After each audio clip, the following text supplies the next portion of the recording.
It's like, it's cool because I can do other things with them.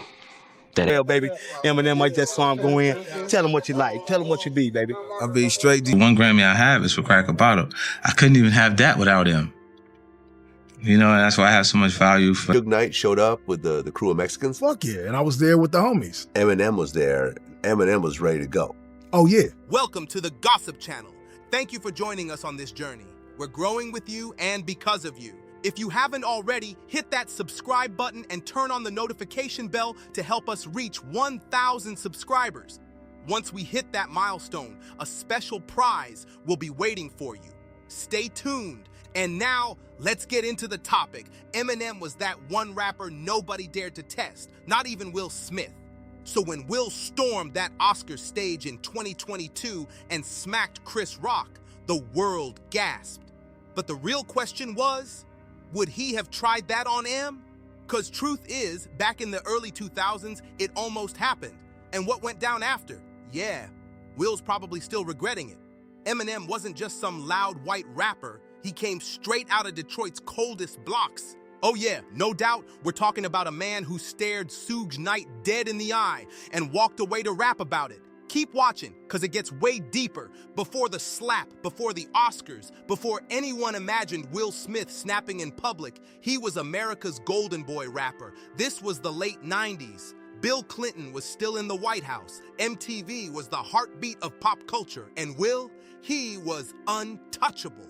He went from the goofy but lovable Fresh Prince of Bel-Air to a full-blown blockbuster king with Men in Black and Independence Day. And here's the kicker.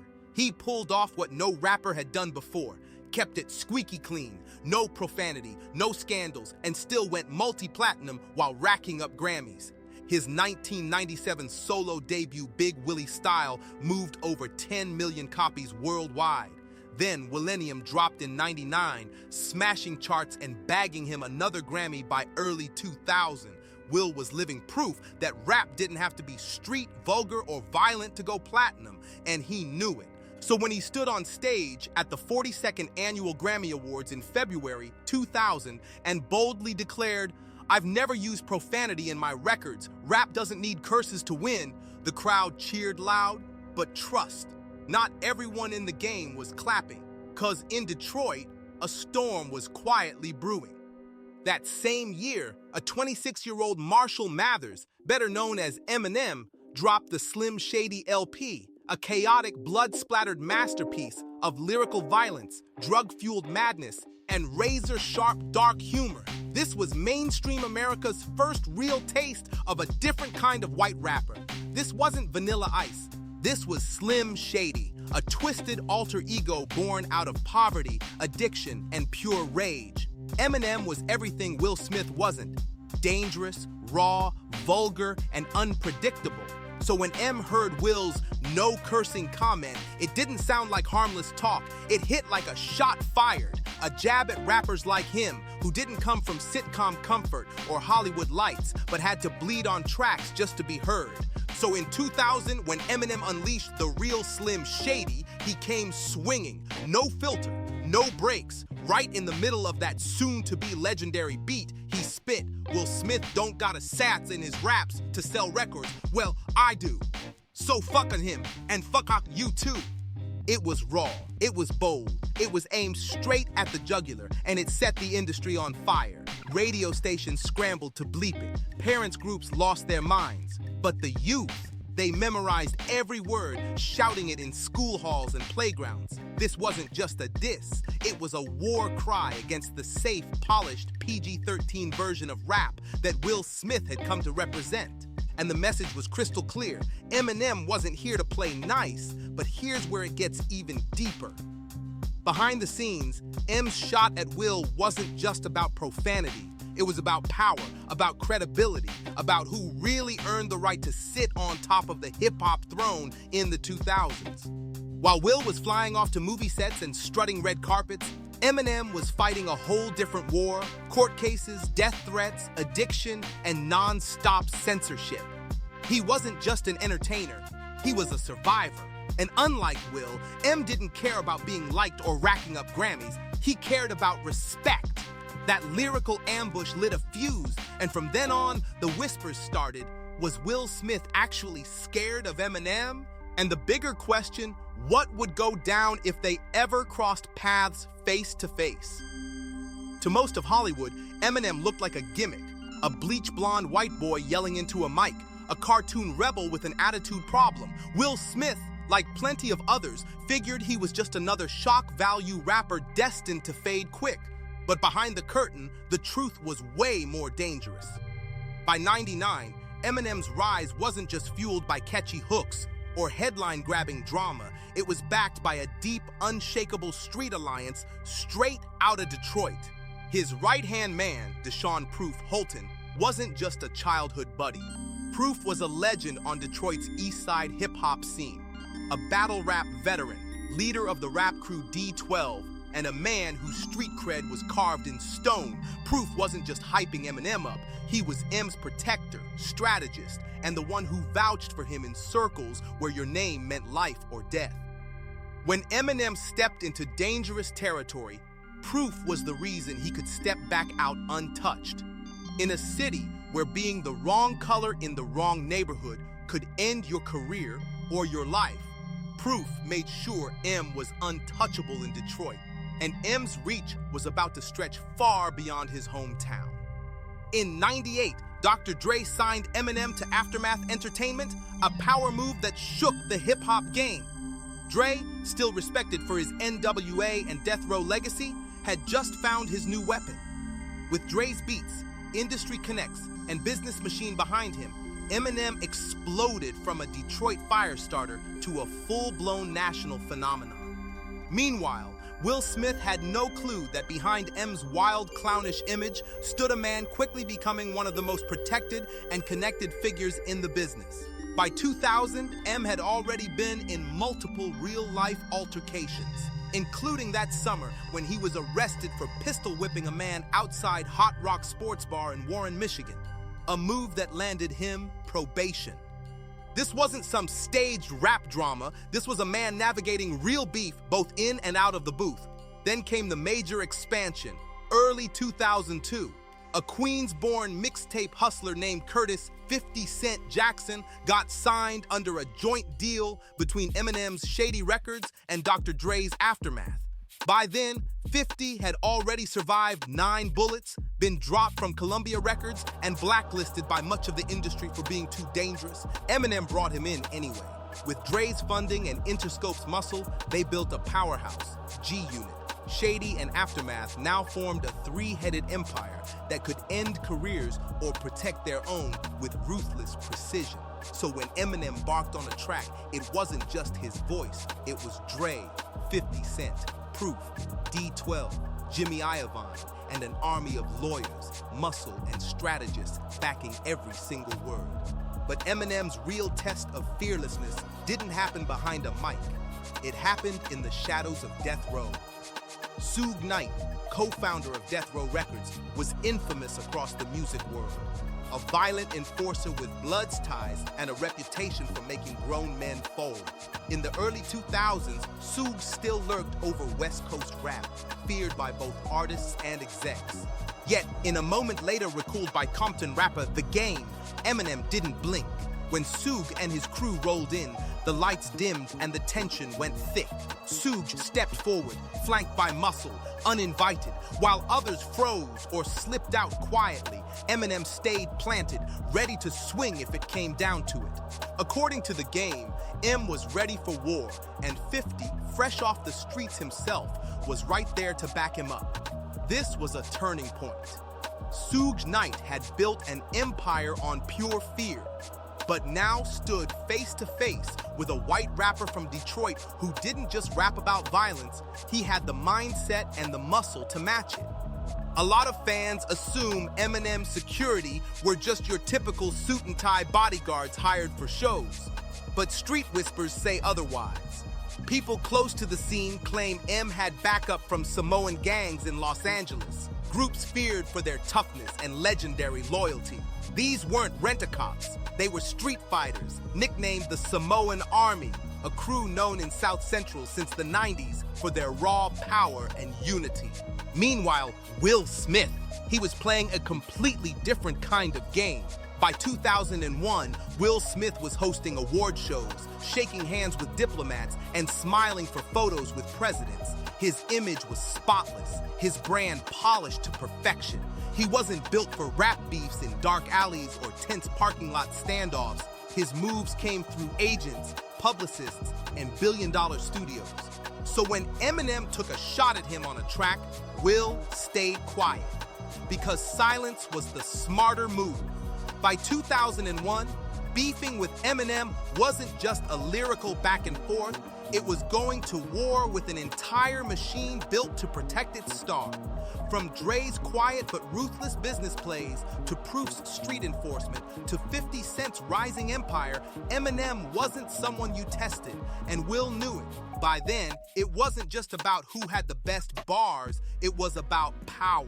And in that department, the scales weren't in Will's favor. Will Smith was the perfect clean-cut artist, spreading positivity in a genre constantly accused of glorifying violence. The media ate it up, parents applauded. But behind the scenes, the temperature was climbing. Eminem wasn't smiling. Insiders from Interscope and Aftermath would later claim that M didn't take Will's remarks as some harmless general statement. He took it as a direct shot.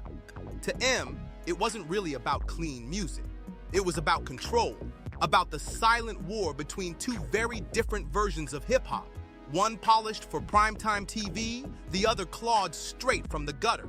And in M's eyes, Will wasn't just talking for himself. He was speaking for Hollywood's elite, the studio heads, award show producers, late-night hosts, and label execs who never wanted a rapper like Eminem to even breathe at the same table. By mid-2000, Eminem was getting more and more paranoid about the censorship creeping in behind closed doors. FCC regulators and parental advisory boards were dissecting his every lyric. His videos were chopped to pieces, and talk shows refused to let him perform uncensored. On top of that, lawsuits were stacking. From his mother, his ex-wife, even random strangers claiming to be offended by his music. He felt boxed in, so when Will Smith made that Grammy comment in February 2000, it felt planned. Like the industry had picked Will, the safe, friendly, polished golden boy, to act as their smiling assassin, the polite hitman sent to take a shot, and M fired back the only way he knew how, through the music. In May 2000, just 3 months later, he dropped The Real Slim Shady, a razor-sharp, sarcastic, hyper-violent single off the Marshall Mathers LP produced by Dr. Dre. This wasn't subtle. There were no metaphors, no sneaky subliminals. Just, Will Smith don't gotta cuss in his raps to sell records? Well, I do. So fun him, and fuck you too. That line echoed everywhere, on radio, in classrooms, in record stores. It was scandalous but addictive, cementing Eminem's image as the unapologetic voice of a generation. By June 2000, The Real Slim Shady had shot to #1 on the UK singles chart and broke into the US top 10. It peaked at #5 on the Billboard Hot 100, and MTV had the video on heavy rotation. Eminem was now a full-blown global sensation, and his target? Crystal clear. Meanwhile, Will Smith's Millennium, released just 6 months earlier in November '99, was already slipping off the charts. Even with solid sales and the single Will 2K, it couldn't touch Eminem's cultural chokehold. Then came the whispers. Industry insiders claim that shortly after M's track dropped, there was a closed-door meeting, either at Sony Music or Columbia Pictures, where Will was told to stand down. No public response, no diss tracks, no interviews, nothing. One rumor points straight at Dr. Dre. Allegedly, Dre, who had friendly ties with Hollywood execs and had even worked with some of Will Smith's collaborators, personally warned Will to drop it. Some say it was a polite industry heads up, others swear it was delivered with a little more force. Whether it happened or not, the outcome was the same. Will Smith never said another word about Eminem, not in an interview, not in a lyric, not even as an offhand joke. Publicly, Will shifted focus to film, starring in Alley 2001, Men in Black 2, 2002, and Bad Boys 2, 2003. His rap career faded into a side hustle. Meanwhile, Eminem dropped the Marshall Mathers LP in May 2000, selling 7.6 million copies in its first week, a record that held strong for over a decade. But behind the scenes, the tension was thick. BET Awards, MTV Movie Awards, Grammy pre-parties. These were spaces where both men would occasionally show up, but never cross paths. Body language hawks and fans noticed. No handshakes, no small talk, no eye contact.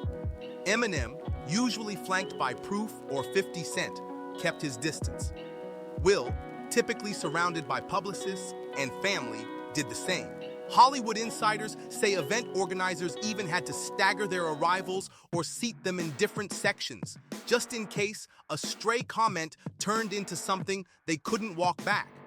Because by then, even though Will was still the crowd-pleasing superstar and Eminem the foul-mouthed troublemaker, the power balance had quietly flipped. By 2002, Eminem wasn't just a rapper, he was creeping into Hollywood's backyard. 8 Mile was in development, major studios were chasing him, and he had Dre, Jimmy Iovine, and a fast-rising 50 Cent in his corner. He wasn't just surviving in the industry, he was reshaping it. Will Smith, for all his charm, knew this game better than most. He wasn't about to spark a war he couldn't control. So a cold silence set in, a silence that lasted decades. But while fans thought the moment had passed, the truth was the tension never really died. It just slipped underground waiting. Because in Hollywood, beef doesn't always end with diss tracks. Sometimes beef just waits for the perfect moment to resurface. By the early 2000s, Eminem wasn't just a loud white boy dropping shock value bars. He was moving like a commander, calculated, deliberate, and always protected. The public still saw a wild entertainer, but those in the streets and the industry were starting to realize this man wasn't just rapping about violence, he was ready for it. By 2003, whispers spread that certain Crip-affiliated sets in South Central LA wanted Eminem to check in before filming or performing on their turf. And in street culture, a check-in isn't a friendly heads-up, it's a demand for respect. Most artists dodge the heat or send someone else to handle it. I don't know every detail, but I do know this. A few calls were made and Eminem didn't fold. He still showed up, rolling with protection most folks didn't even know existed. Oh, wow! Details. Yeah, so I don't know the exact details, but I do know that a few phone calls were made. Him was getting exploited by some Crips. Meaning that they're saying you can't come out here unless you pay us, or... Yeah, maybe like he was paying them money and... Yeah. Sources close to Aftermath say his muscle in LA wasn't your standard suit and tie bodyguards. It came straight from Dr. Dre's own network, including a Samoan set long rumored to be Dre's silent security backbone. These were the same men who once patrolled Death Row Records, standing watch through the volatile Suge Knight years. They'd seen real violence up close, and they knew how to handle it.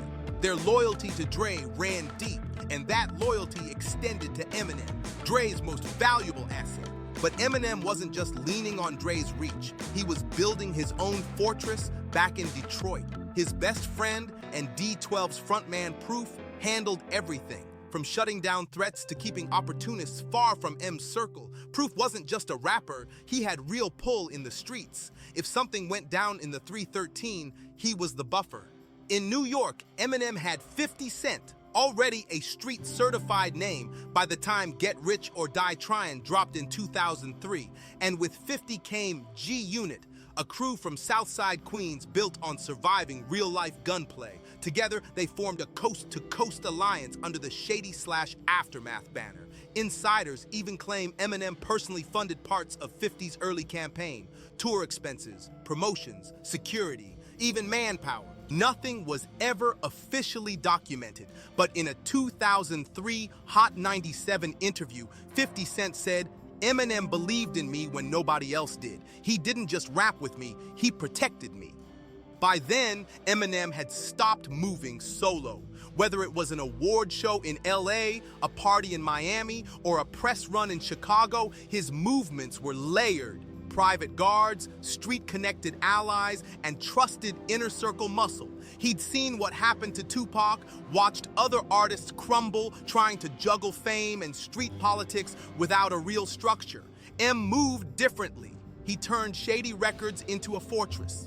In 2004, during a show in LA, a known West Coast gang reportedly made it backstage. Whether they came to test him or not is unclear, but witnesses say they left quietly, met not just by security, but by Dre's Samoan crew and Detroit enforcers flown in specifically for the night.